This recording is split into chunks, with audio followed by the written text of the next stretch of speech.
morning, everyone. Happy Monday. Thank you so much for joining us today on our call for community solutions hosted by the Forbes Funds. We will be hosting these conversations as timely topics emerge on a continuing basis, and no topic more timely than this morning with Allegheny County Department of Human Services Chief Planning Officer Hilary Marcella. We'll also be joined at the end of the call by Phil Koch from the Pittsburgh Foundation, who is hosting a session later today, actually two sessions, where he'll share some resources in terms of what nonprofits can do in response to the conversations around the Allegheny County budget that have been circulating over the last few weeks. Our objectives for these calls on a weekly basis are to share resources and opportunities for nonprofits and nonprofit adjacent social impact sector providers and partners, and also to provide a space for people to convene and drive conversations that are driven by the short and long-term community needs in the greater Pittsburgh region. For today, again, we'll be hearing from Hilary first, and then we'll turn it over to Phil Koch towards the end of the call. As a reminder for any new folks or folks who haven't joined us in a little while, these calls are to kind of create a shared set of language and goals for our ecosystem. We use the United Nations Sustainable Development Goals and the social determinants of health as ways to help organizations align not only around time-limited funding opportunities, but longer-term partnerships to address real challenges that society faces. And then in addition to that, the 8 returns framework is something that was created by the Forbes Funds as a way to capture how this work gets done beyond, funds that are put towards a problem, but towards a little squishier or less tangible successes along the road that require, leveraging assets differently or updating policy or partnering differently to, build a really valuable relationship, leveraging technology. And so in that way, these calls for community solution are really a culminating conversation and representation of the different facets of our network and how all of those pieces are coming together. So we thank you for joining us this morning. Today's topic, as I shared, is to talk about the upcoming county budget and its impact specifically on human services, since a lot of those organizations are nonprofit organizations. And this includes what's at stake with potential cuts and actionable ways nonprofits can advocate for essential funding, and how we can mobilize to do so very quickly. The impact of this budget will be felt across our community, affecting the most vulnerable populations and the nonprofits that serve them. Whether you're concerned about specific programs or overall landscape, you can play a huge role in advocacy, and Hilary and I will be speaking to that in just a little bit.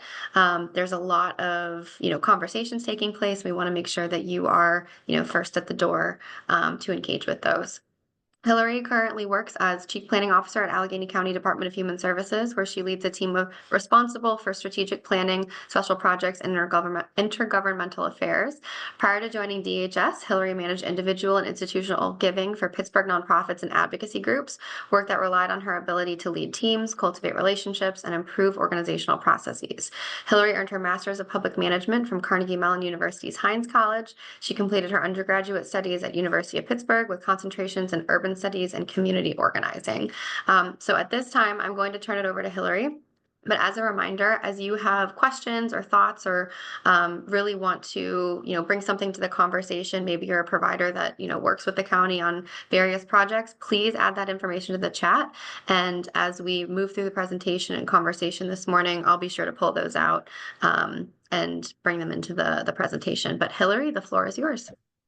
Thanks so much, Emily. Thanks to everyone for being here this morning, to the Forbes Funds and GPNP for hosting this call. I will get to sharing my screen.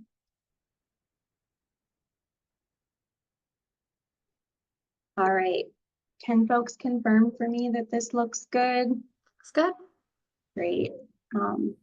Yeah, thanks again, everyone, for joining. Again, like Emily said, my name is Hilary Marcella. I'm the Chief Planning Officer for Allegheny County Department of Human Services, or DHS. And as Emily said, this conversation about the county budget impact on human services is really timely. It's also especially important and especially challenging this year. That's because the county is facing a challenging financial situation, and decisions that the county makes about navigating that situation can have significant potential impacts on our human services landscape. So today you'll hear me share an overview of the broader county budget process just to provide some context for the rest of the conversation. I'll share information from our budget office about the financial challenges that the broader county faces, what's being proposed to navigate those challenges this year, and how it could affect human services funding. And then, like Emily previewed, there will be a conversation following my presentation about what community members can do. So to start, I'll zoom out away from DHS, which is my primary focus, and talk about the broader county budget process and challenges. I'm going to lean on a video that our communications team here at DHS made to explain the county budget process, including the roles of departments like DHS in the budget process, the role of the county manager and the county executive, and the role of county council. So bear with me. This video is only about 3 minutes. Keep your fingers crossed for no technical challenges, please. Here we go. County where everyone can thrive. In Allegheny County, it all starts with the budget.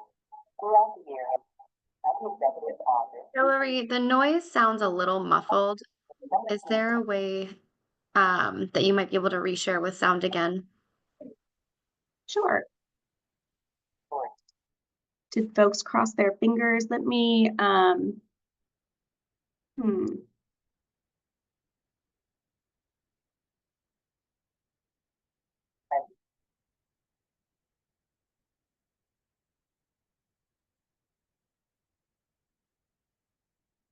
I'll try one more time. If it doesn't work, I'll just voice it over. I'm still not able to hear it. Is everyone else having the same issue? Yeah, it still sounds a little muffled. Okay.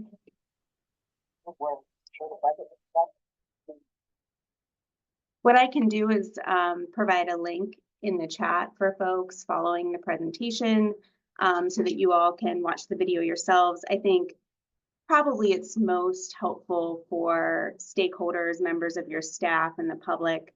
But suffice it to say that over the summer, departments like DHS submit budgets to the county manager's office and to the county budget office. And we spend the months of June, July, and August reviewing those budgets. You know, we're taking into consideration things like community feedback, trends in our ongoing service expenses, and new things that we know are upcoming. The role of the county manager and the county budget's office is to ensure fiscal responsibility, so they review those budgets with us to that end. The budgets roll up into something called the comprehensive fiscal plan, which the county executive presents to county council in October. So that has already happened. And then county council's role is to review the budget. They hold, and they have already held this year, several public hearings on the budget. Ultimately, the county charter requires them to adopt a budget no later than 25 days prior to the end of the year. So they are currently working toward a deadline of December 6th to vote on the budget. We are in the last stages of that process. Like I said, county council has already held some hearings. And folks should know that the budget this year is being considered alongside some very tough financial challenges.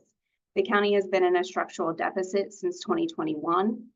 That means our expenses exceed our revenue, not because of a temporary economic downturn, but because of long-term structural problems.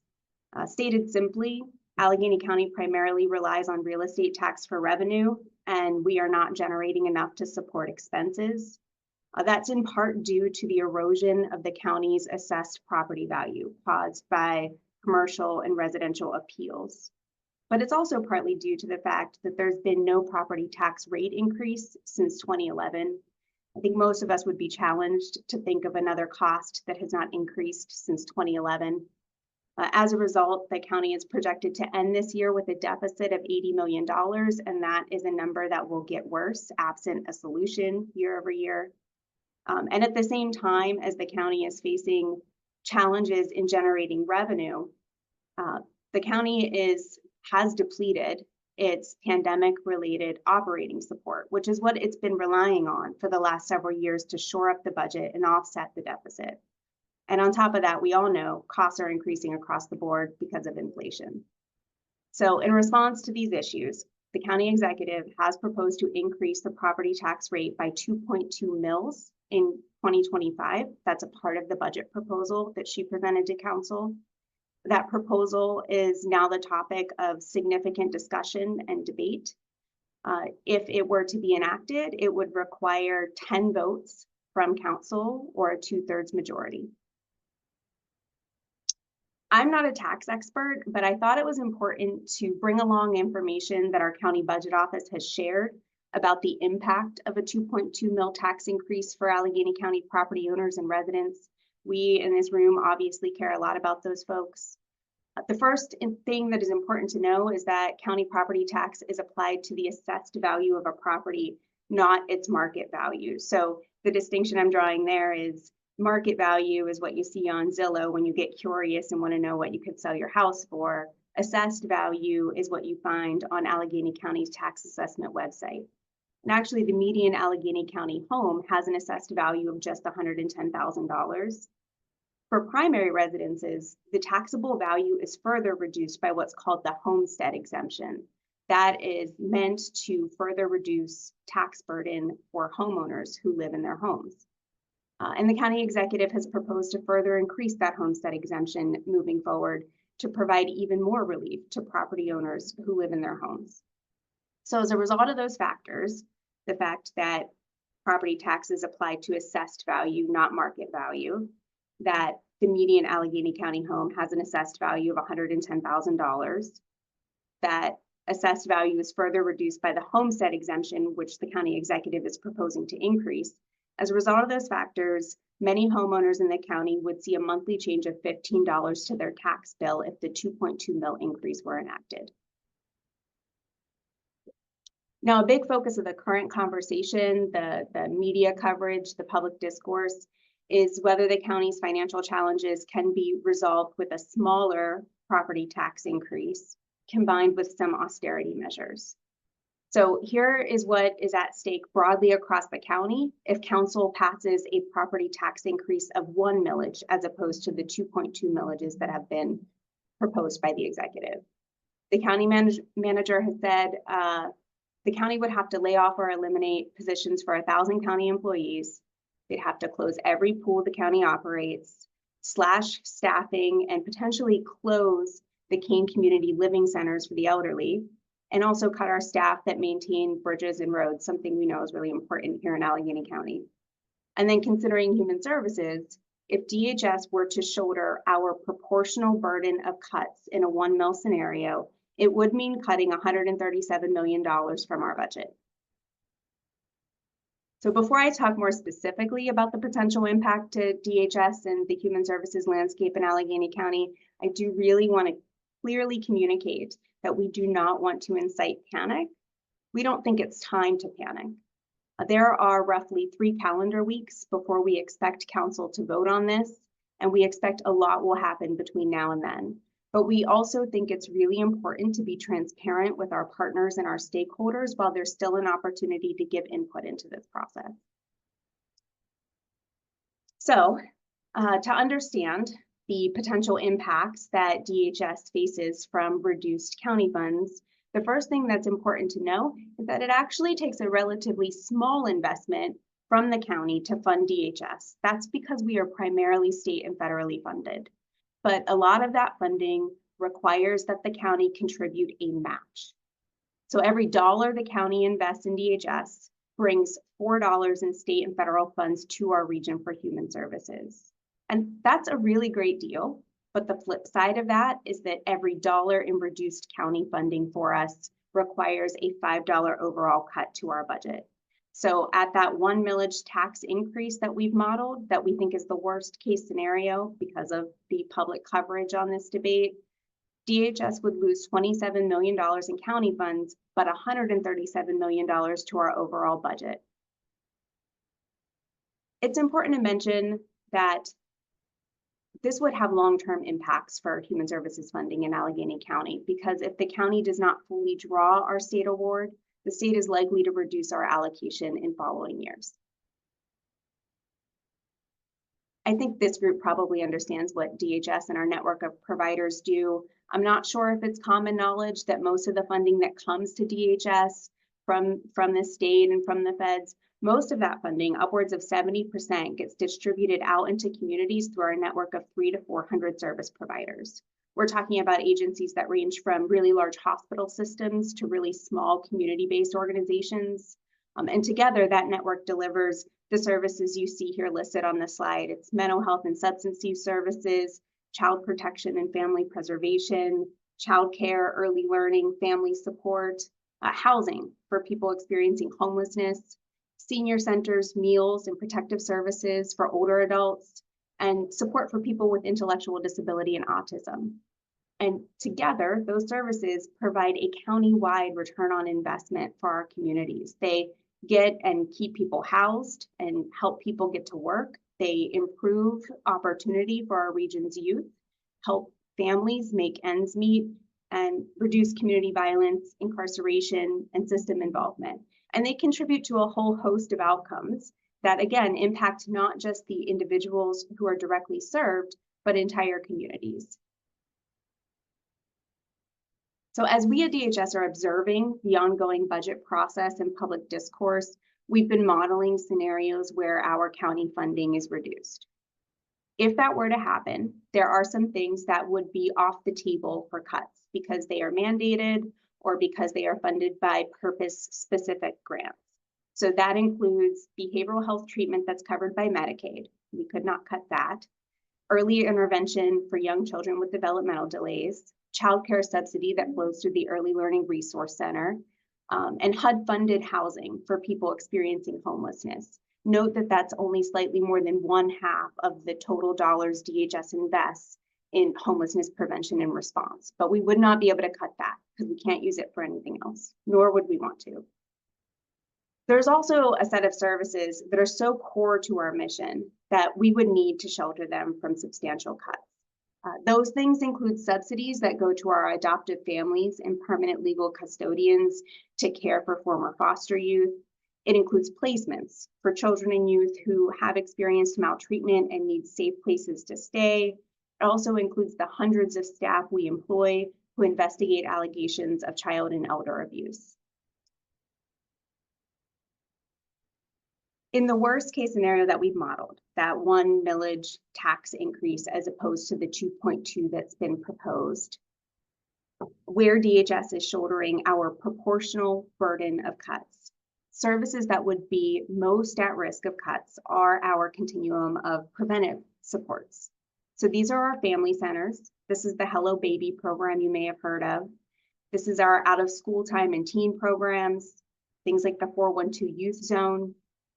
These are our relatively newly launched community violence reduction programs. These are services that are designed with youth and family input.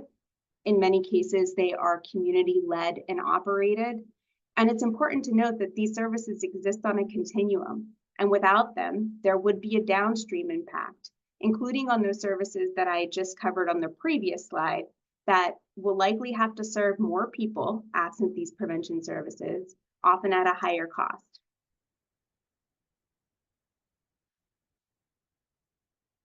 Even if we were to cut every dollar of DHS support for the prevention services I just showed you in Allegheny County, we could not come up with the savings that would be necessary in that 1 millage tax increase scenario. We wouldn't be able to come up with even half. So because of this, emergency shelter, rental assistance, home delivered meals and centers for seniors, and even some non-Medicaid funded behavioral health services would also be at risk of reductions. And it's really important to note that cuts to services that are this broad in Allegheny County, that does not only impact the vulnerable residents who are the direct recipients of them, but it would also have really significant impacts for the county's human services workforce and service provider network. The services that I've named here today, the ones that would be at risk in this worst case scenario we've modeled, They rely on more than 150 service providers who themselves employ hundreds of staff, and they would be impacted, of course, by any reductions from DHS. And this is an illustration of the breadth of that impact to human service agencies in Allegheny County. There are more than 150 total agencies represented in this chart. The shaded area represents payments DHS made to providers in state fiscal year 24 for services that would be at risk in that worst case scenario we modeled. Several providers received more than $5 million, dozens more than $1 million. The median is closer to 300,000 or 400,000. Many providers would be losing all or nearly all of their DHS funding, and we've heard in the provider briefings DHS hosted last week, which attracted something around 900 total attendees. We've heard that DHS funding often represents the majority of these service providers' budgets. So before I open up for questions and then pass off to Phil to talk about what community can do, I did want to repeat, this was a lot of information, a lot of it technical, so I wanted to repeat what I hope will be the salient points from what I've shared. One is that county funding for human services leverages much more in state and federal funds. And that's a great thing. That's a great thing for Allegheny County. It's a great thing for our network of human service providers and the folks who rely on human services. But because of that, even very small cuts to DHS's county funding gets amplified in our overall budget. And reductions to human services would impact, as I've said, the most vulnerable residents who are directly served, also hundreds of service providers, both those who would experience funding reductions themselves, as well as those who maybe don't experience funding reductions themselves, but experience the downstream impacts of reductions happening further upstream. Reductions to human services would definitely impact the human services workforce, which is really just rebounding since COVID, and the community at large, who definitely receive a return on investment for human services. And then the final point that I'd like to leave you all with is, again, it's time to panic from our perspective. There are still 2 to 3 weeks between now and council's vote, but we feel information and transparency are really important as the budget process and input opportunities are winding down. So that's probably a good segue into the discussion on what community can do. But before, I definitely want to leave space for questions and really just reflections, as I know folks here are intimately aware of our human services landscape and the kind of impact that reductions in funding would have. Thank you so much, Hilary. And I did see the chat, a couple of requests for the slides, which I know you and I talked about. We can share them out after the conversation. But in addition to that, there are a couple of folks on the call who have specific programs with county support. What is the best way for going about getting information for the providers, in the next 2 weeks, especially? And then I can share the question with you that is like the specific program, but I feel like, for more folks who have similar questions, it might be helpful to talk about the process for getting, or staying up to date. Yeah, so questions about potential impacts to individual provider budgets can be sent to me. I'm happy to share my email with folks. I'm not sure if the question came in from a DHS provider, but on Friday, the DHS director, Aaron Dalton, did email those providers who we believe would be at highest risk for impact with the amount of funding they received from DHS in state fiscal year 24 for those services most at risk, so that they have a sense. But again, happy to field those questions after today via email, or after this morning's meeting via email. Thank you. And then what would happen to PRT's reduced fare program with the increase? Has there been any scoping of that scenario? That's a great question. I can't say for sure. What I can say is that the funding source that is supporting PRT is a funding source that's hard to use for other things.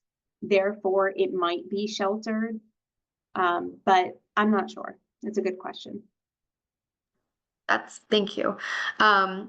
Is there anything being done kind of like post this discussion to talk about diversifying revenue sources so the county doesn't rely so heavily on property taxes, or is that kind of a we'll get there when we can have that conversation kind of topic?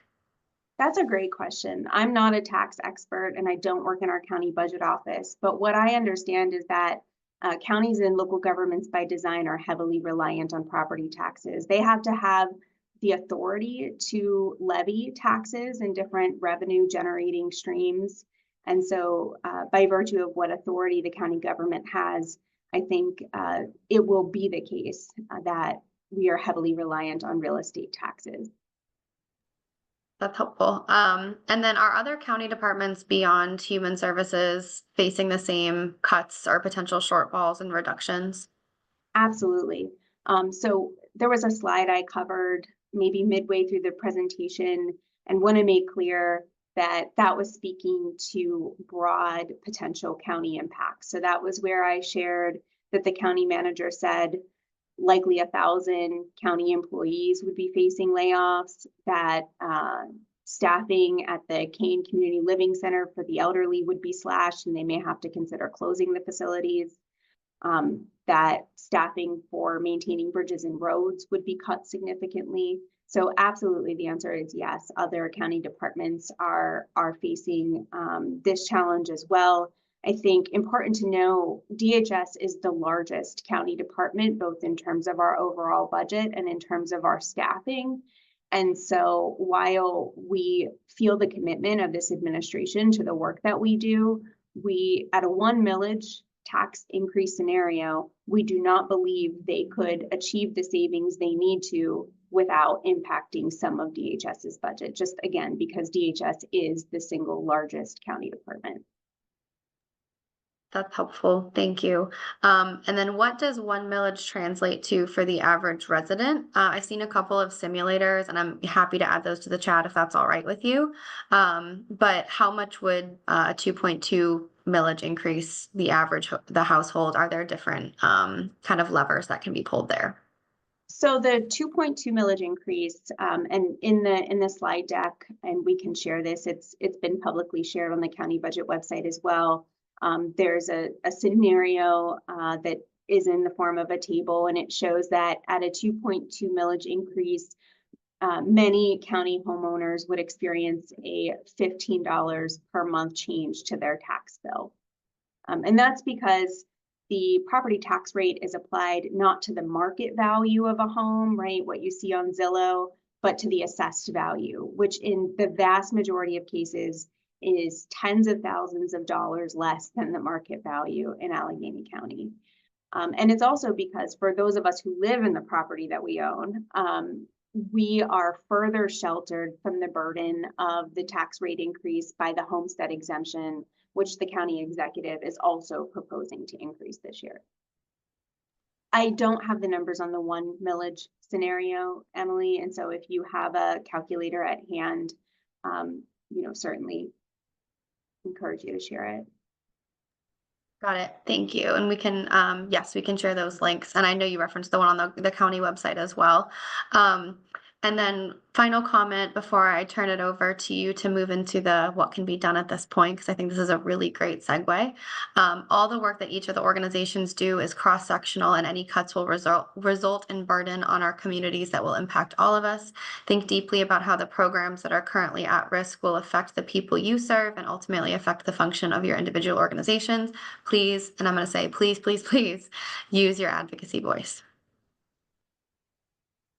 We really appreciate that, and want to say too that as this continues to evolve, because again, it will, and what we've shared today, we do really believe optimistically is a worst case scenario.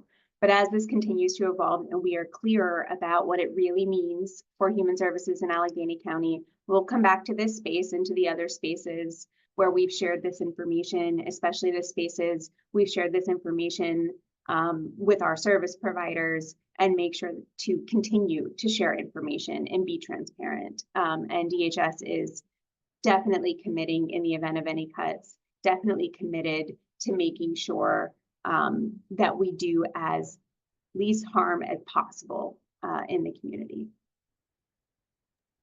Thank you so much, Hillary. I don't see any other questions, but if any more do come up for you, I'll make sure to send them your way. And this might be a good time to transition to the action-oriented piece. Thanks for joining us, Phil. Good to be here with you all. Phil Koch, I serve as the Vice President of Policy and Community Impact at the Pittsburgh Foundation. And it's been a pleasure to work with DHS and now to partner with GPMP to come to you to talk about how do we elevate your voice in this conversation. I think as the Pittsburgh Foundation, one of the things that we've realized, or one of the things that we believe, is that we've been hearing lots of conversation at the, through county council and others about whether we should have the millage increase or not. But I think what's missing from that conversation is your voice. You're the people that are working with folks on a daily basis in our community and know what's best for our community. And you need the resources to be able to do that. And so what we would advocate is that you all step forward and make sure that you can elevate and tell your story to the council members and to the decision makers so that they are making the best decision they can with the information that you are providing for them, since you all know this work best. So I want to, if it's okay, Emily, I'm going to try to screen share. Absolutely. We have just as way of background, the Pittsburgh Foundation is hosting a webinar at 11 for folks to learn a little bit about how to do that work. I'm going to try to do an abbreviated version of that if I can this morning, because it looks like we might have some time to do that. So let me just go ahead and bring this up here. Great. Can you see my PowerPoint, Emily? Yeah. You're all set? Yep. Great. Great. So again, I want to start with sort of the big picture. We really want, moving forward, we all want to be able to create a unified message, right? So it's most effective if all the folks in the human services sector and all nonprofits that are affected by this work come together with a unified message.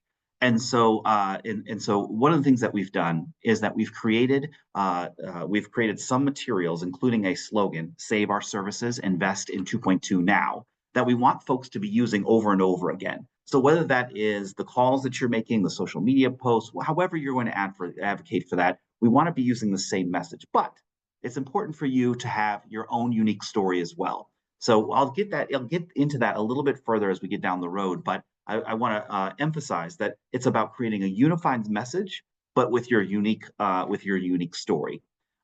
We also created a Google Drive that has lots of helpful tools in it. And I'll make sure that as we get to the end of the presentation that I share that Google Drive so that you can see all of the different things that can help you do this advocacy work.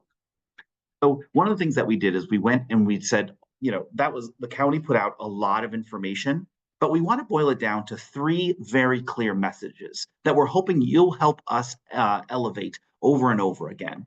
So one is that without the 2.2 millage increase, that DHS stands to lose $137 million annually. And we know that means a lot of different things for you, but we want to make sure that we talk about it in terms of the top line item is that we'll lose $137 million annually.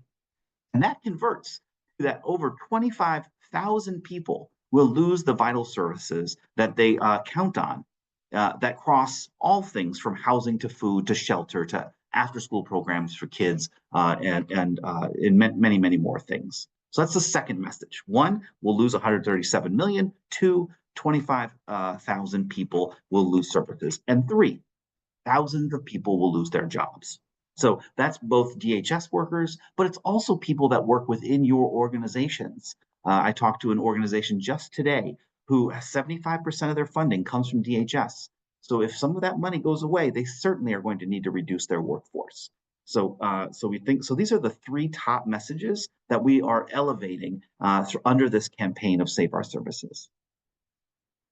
And we want you to do this in 4 different ways. And I'm going to go into each of these. One is we want you to call your county council member. So when I say that, I mean as soon as we get off the phone, as soon as we get done with this Zoom call, your next move is to pick up your cell phone and to call your county council member. Okay.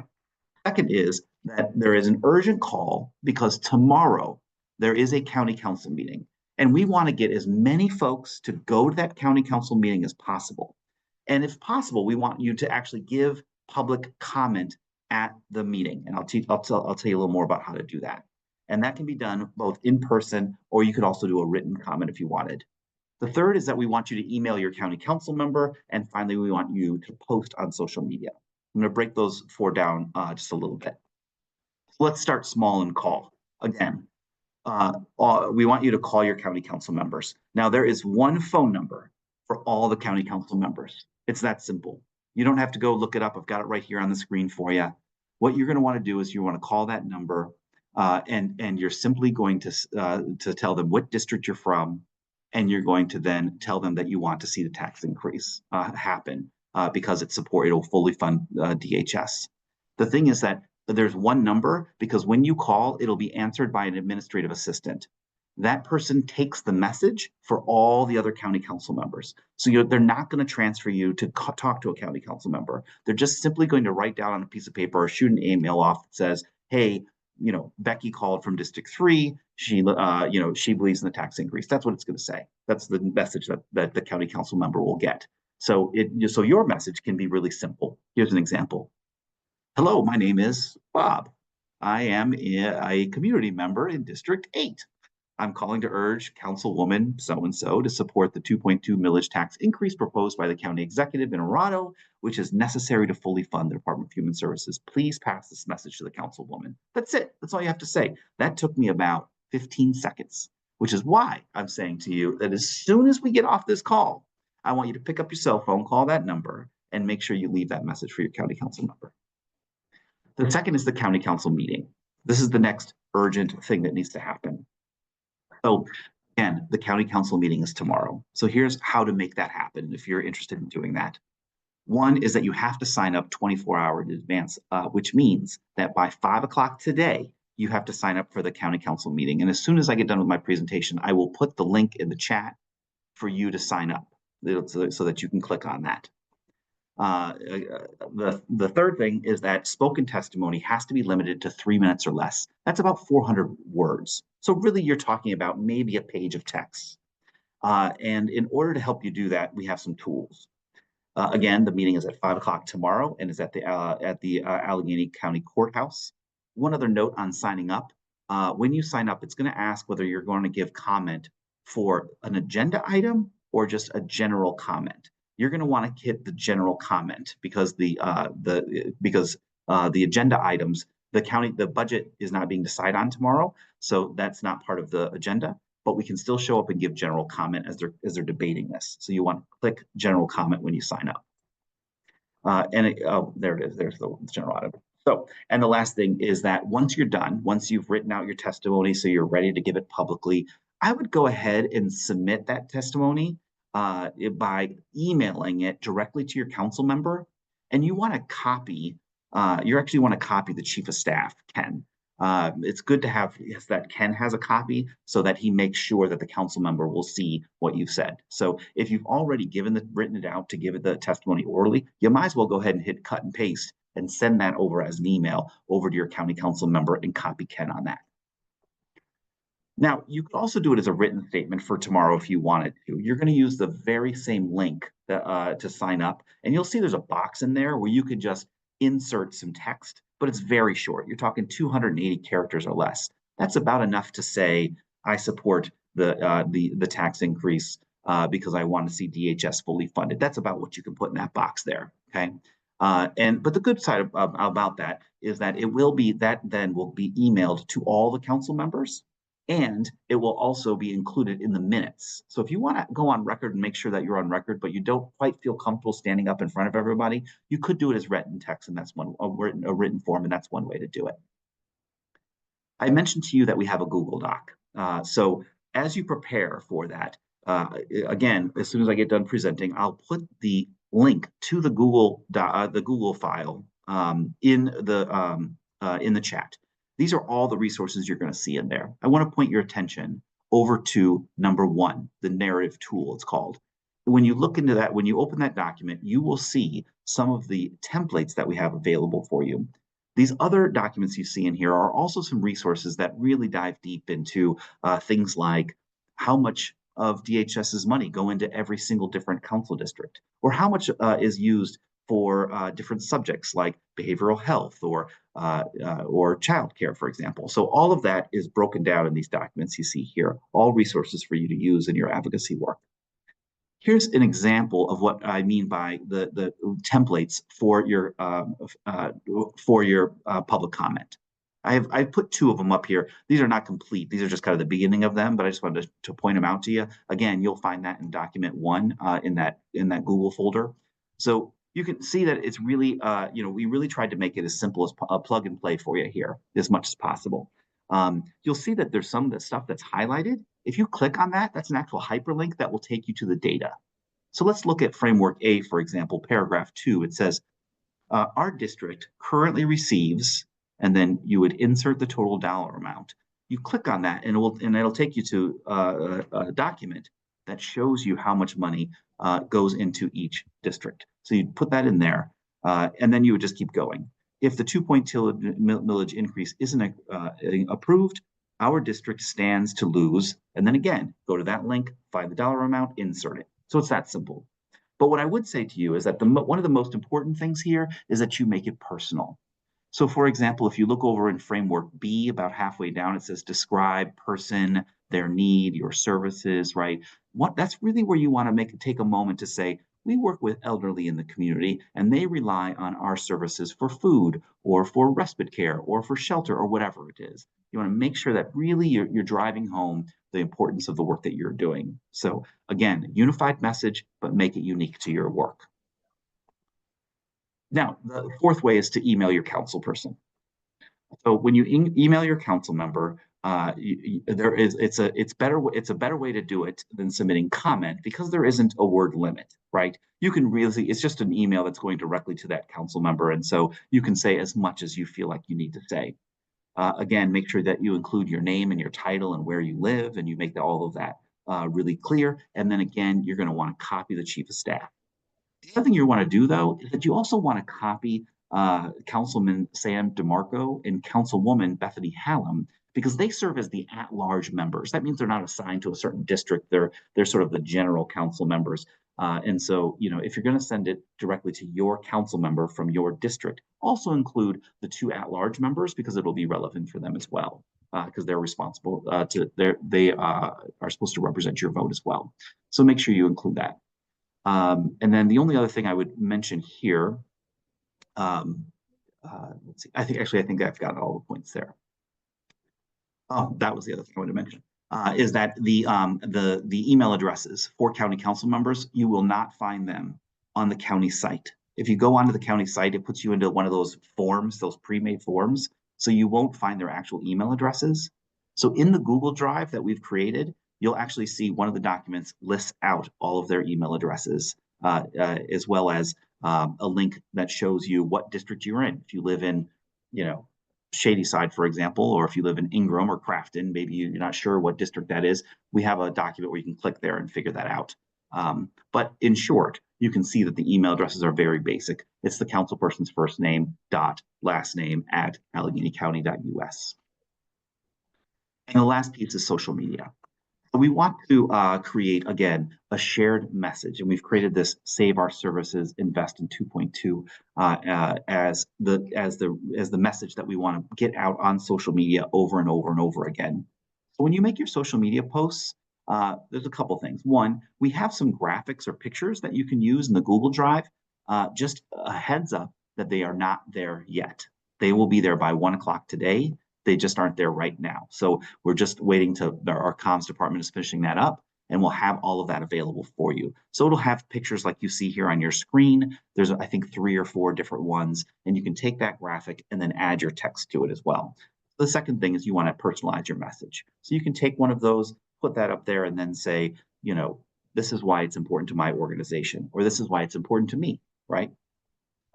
If it's possible, you want to tag your council members. Not all council members are active on social media, so you'd have to kind of dig through that a little bit.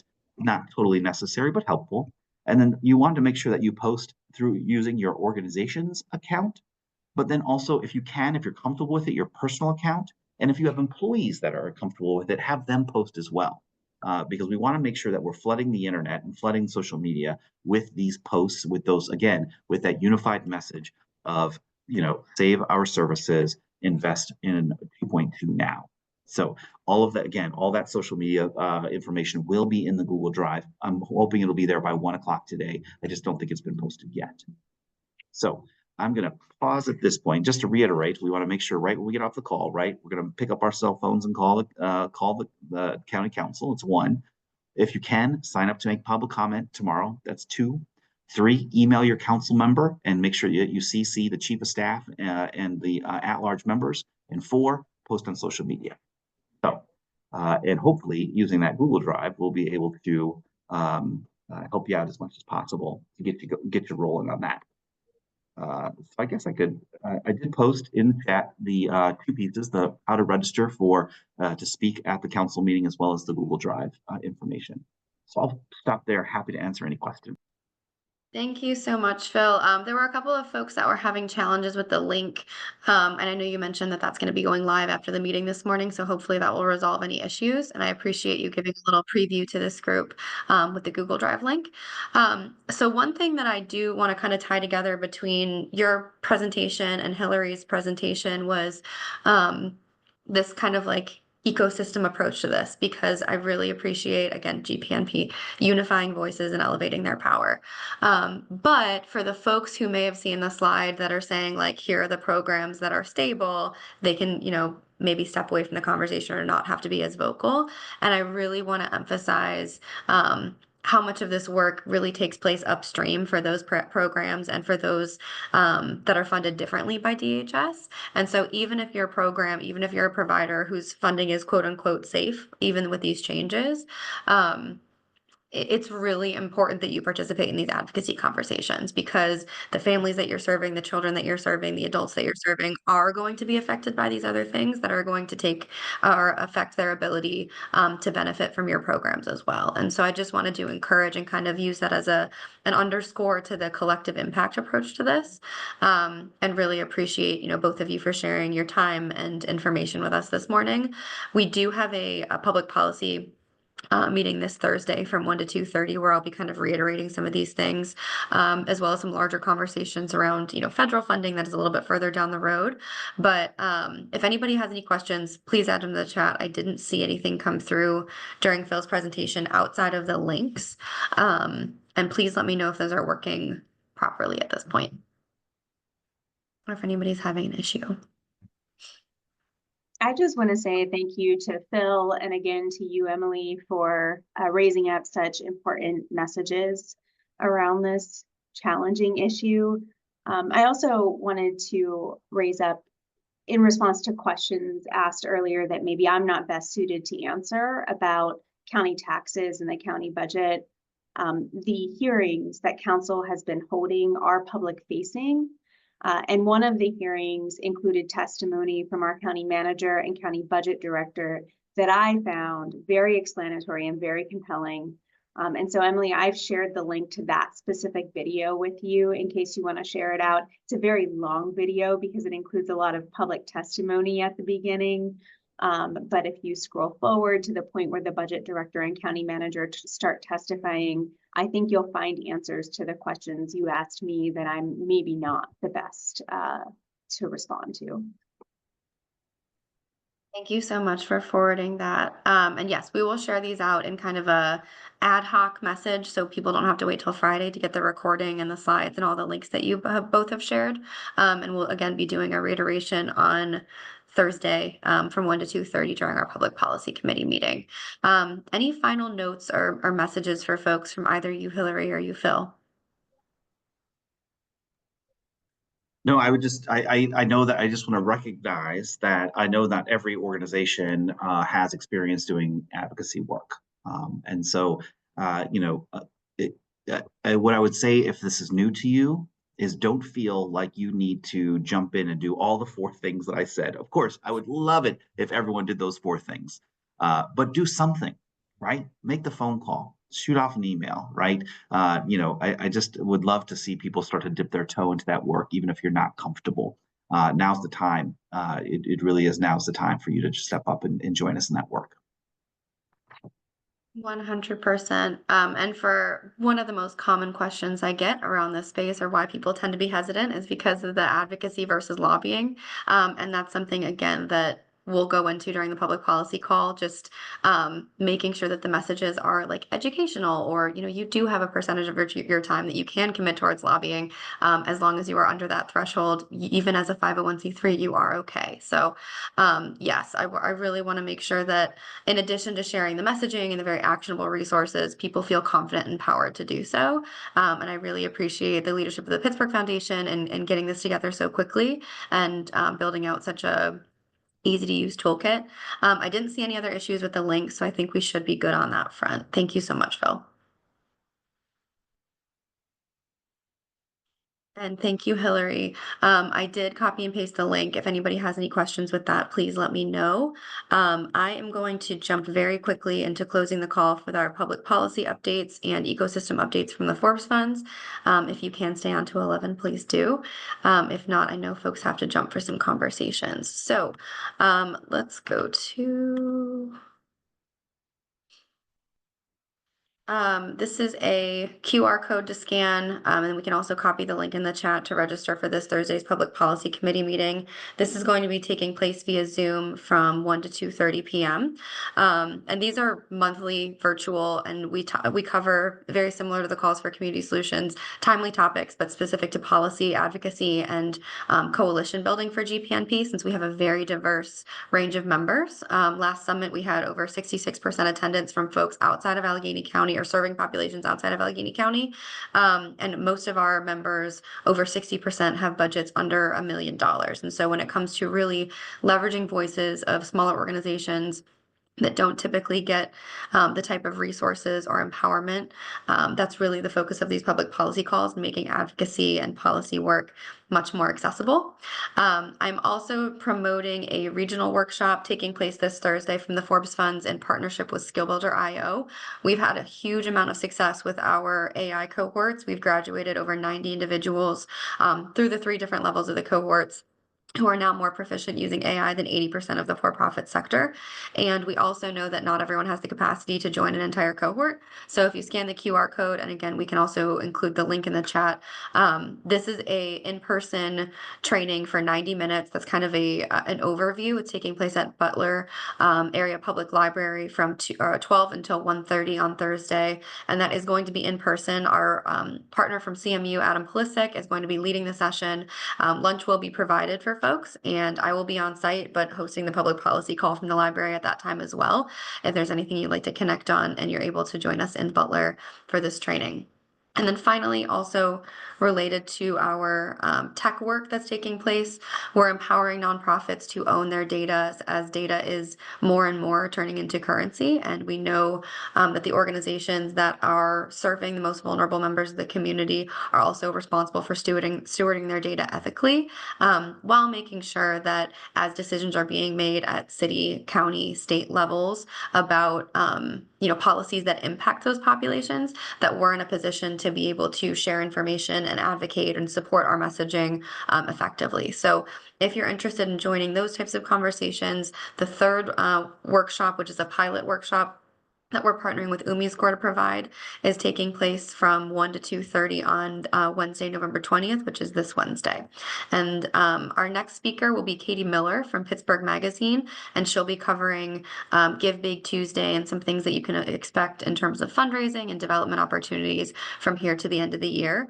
I am happy that we're ending a little bit early, because I do want to reiterate for folks who are planning to jump right into the advocacy around the county budget conversation. The conversation begins at 11 virtually with the Pittsburgh Foundation. So if you can pull the registration registration information from our chat and jump to that call, we will see you there shortly. Thank you so much for joining us today, and I hope you have a great rest of your week.